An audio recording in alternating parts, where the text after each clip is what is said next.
Hello everyone, সমাপ্তিস কিচেনে সবাইকে স্বাগতম। আশা করছি সবাই অনেক ভালো আছেন। আজকে আমি আপনাদের সাথে ছেলেদের আবদারে আমি চকলেট কেক বানিয়েছি সেটা শেয়ার করব।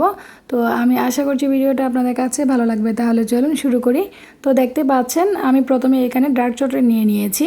তো চকলেটগুলো আমি একটা ছুরির সাহায্যে কেটে নিচ্ছি। আর কাটার পরে এখন আমি একটা বাটিতে নিয়ে নিব। তো চকলেটগুলো আমি মেল্ট করে নিব, সেজন্য এখানে আমি দিয়ে দিচ্ছি হাফ কাপ পরিমাণ হুইপড ক্রিম। তো এখন আমি ডাবল বয়েলের জন্য একটা বড় পাত্রের মধ্যে গরম পানি নিব। তো গরম পানিতে আমি এই বাটিটা, চকলেটের বাটিটা এখানে দিয়ে দিচ্ছি। তো এভাবে চকলেটটা আমি মেল্ট করে নিচ্ছি। এভাবে কিন্তু করলে অনেকটা সুবিধা হয়।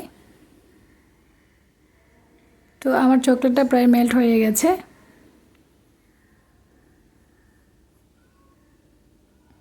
এই যে আমার চকলেটটা রেডি হয়ে গেছে, এখন আমি নামিয়ে নিচ্ছি।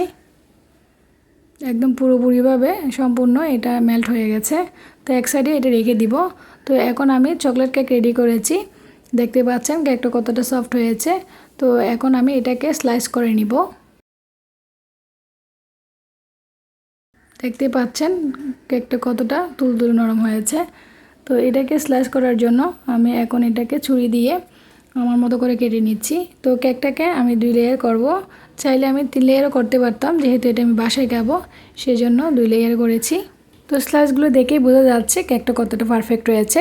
তো এখন আমি কেকের উপরে যে ক্রিমটা দিব সেটা রেডি করব। সেজন্য আমি এখানে একটা বাটিতে নিয়ে নিয়েছি 1 কাপ পরিমাণ হুইপ ক্রিম। তো একটা বিটার সাহায্যে এটাকে আমি বিট করে নিব। তো আমি এটা 7 থেকে 8 মিনিট বিট করে নিচ্ছি। তো প্রথম 3-4 মিনিট আমি বিট করার পরে একটা স্প্যাচুলা দিয়ে আমি চারপাশে ক্রিমগুলো একসাথে করে নিব, যাতে করে সমানভাবে ক্রিমগুলো বিট হতে পারে। তো নাড়াচাড়া করার পরে আমি আবারও 4-5 মিনিট এভাবে বিট করে নিব। তো এরই মধ্যে আমার ক্রিমটা ফোমি টেক্সচারে চলে আসছে। তো যখনই এরকম ফোমি টেক্সচারে চলে আসবে তখন আমি বিটারটা অফ করে নিব। আর এখন আমি দিয়ে দিচ্ছি এখানে যে চকলেট গানাশটা রেডি করেছি সেটা। তো দেখতে পাচ্ছেন কিছুক্ষণ আমি রাখার পরে সেটা একেবারে ঘন হয়ে আসছে। তো এখন আমি পুরিয়ার মতন চকলেট গানাশ দিয়ে দিচ্ছি। যেহেতু আমি এটা চকলেট কেক রেডি করছি, তো এখন চকলেট গানাশটা দিয়ে আমি আবার একটু বিট করে নিয়েছি ক্রিমের সাথে, যেন সবগুলো একসাথে মিশে যায়। তো আমার চকলেট ক্রিমটা প্রায় রেডি হয়ে গেছে। তো আপনারা অবশ্যই দেখতে পাচ্ছেন ক্রিমটা কতটা পারফেক্ট হয়েছে আর এই ক্রিমটা কতটা স্টেবল হয়েছে। একেবারে কেক ডেকোরেশনের জন্য পারফেক্ট একটা ক্রিম।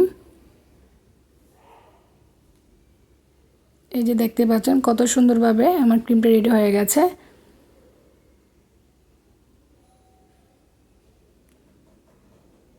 তো চলেন এখন আমি কেক ডেকোরেশনটা শুরু করি। তো একটা টার্ন টেবিলের মধ্যে আমি প্রথমে কিছুটা ক্রিম দিয়ে দিলাম। দেওয়ার পরে এখন আমি প্রথম লেয়ার দিয়ে দিচ্ছি। আর লেয়ারটা দেওয়ার পরে আমি এখানে সুগার সিরাপ ইউজ করব, সেজন্য এখানে আমি সুগার সিরাপ দিয়ে দিচ্ছি। স্পঞ্জ কেকের মধ্যে অবশ্যই সুগার সিরাপ দিলে কিন্তু কেকটা অনেক কোন ধরে সফট থাকে। তো সুগার সিরাপ দেওয়ার পরে আমি এখানে পরিমাণ মতন দিয়ে দিচ্ছি যে ক্রিমটা রেডি করেছি সেটা। তো দিয়ে দেওয়ার পরে আমি একটা নাইফ দিয়ে এটাকে সেট করে নিচ্ছি।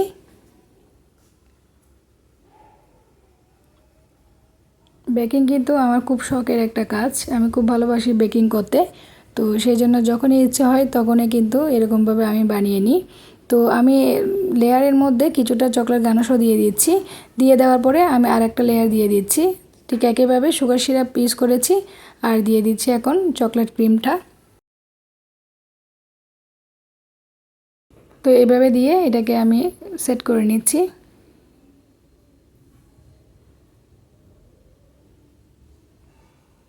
প্রথম কিন্তু এই কেকগুলো বানাতে গিয়ে আমি কতটা জিনিস নষ্ট করেছি।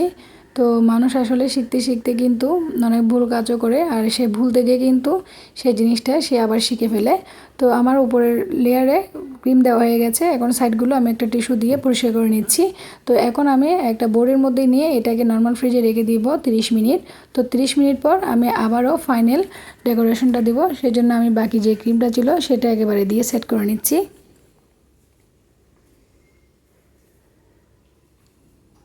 তো ফিনিশিংটা কোনো রকমে দিয়েছি, ঠিক প্রপার হয় নাই। তো এখন আমি যে গানাশটা রেডি করেছি সেটা আরেকটু আমি গরম পানিতে মেল্ট করে নিয়েছি, আর একটা পাইপিং ব্যাগের মাধ্যমে এখন আমি এটাকে এভাবে দিয়ে দিলাম। তো কেকটা খুব সুন্দরভাবে করার ইচ্ছে ছিল, তো হঠাৎ করে কিছুটা গানাশ অতিরিক্ত পড়ে যাওয়ার কারণে ঠিক আমার মতো করে জিগজ্যাগ করে নিয়েছি। আর কোনো সমস্যা হয়নি, যেহেতু সেটা আমরা বাসায় খাবো, এই আর কি। তো এই তো এইভাবে করে আমি আমার মনের মতো করে যেভাবে ইচ্ছা যেমন খুশি সেরকমভাবে রেডি করেছি।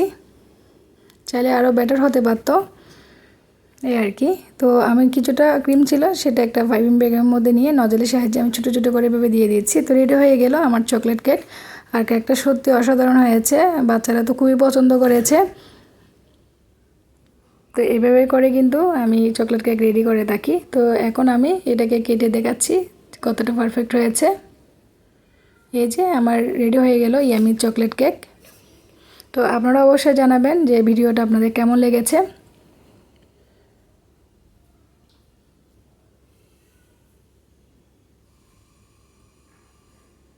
এই যে দেখতে পাচ্ছেন খুব ভালোভাবে কিন্তু কেকটা রেডি হয়ে গেছে, আর খেতে কিন্তু খুবই মজা হয়েছে।